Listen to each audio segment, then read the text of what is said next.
2019 का सामान्य लोकसभा निर्वाचन का समय था। उस समय आजम खां गठबंधन प्रत्याशी थे लोकसभा में। इनके द्वारा धमोरा में 8 अप्रैल 2019 को एक भाषण दिया गया था।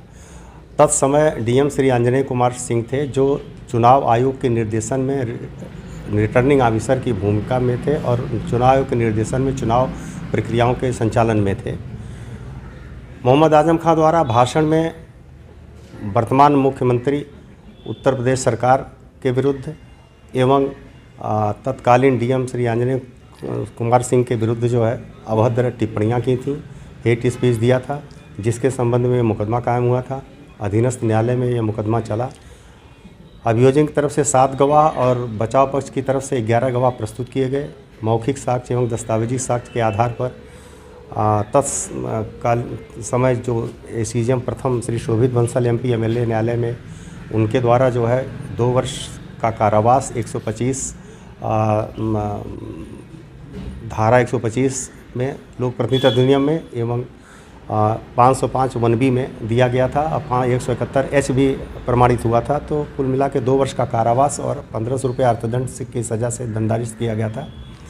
इस आदेश के विरुद्ध इनके द्वारा अपील की गई सत्र न्यायालय में। जैसा कि जेडी सर ने बताया कि आज सत्र न्यायालय ने मौखिक एवं दस्तावेजी साक्ष्य के आधार पर उनके अपील को बलहीन पाते हुए खारिज कर दिया है। अब वो जो अधीनस्थ न्यायालय द्वारा दी गई सज़ा है वो सज़ा वही बहाल रह रही, वही सज़ा मानी है। जी, 2019 का मामला था। हाँ, अब बहुत अभद्र टिप्पणी की गई थी और विभिन्न निर्णयों के तहत जो है उसको ये माना गया कि हाँ, ये हेट स्पीच की श्रेणी में आता है और न्यायालय ने उसको, दोनों न्यायालयों ने उसको माना। लोअर कोर्ट में 15 जुलाई 2023 को सजा दी गई थी। 15 जुलाई 2000 से 2 साल की थी। जी। इसमें कौन कौन सी धाराएं थी सर? 171 H भारतीय दंड संहिता की थी, 505 1B भारतीय दंड संहिता की थी और 125 लोक प्रतिनिधित्व अधिनियम था। चूँकि आचार संहिता का उल्लंघन था, जो बातें उन्होंने की थी उससे धारा 125 आचार संहिता का भी उल्लंघन होता था।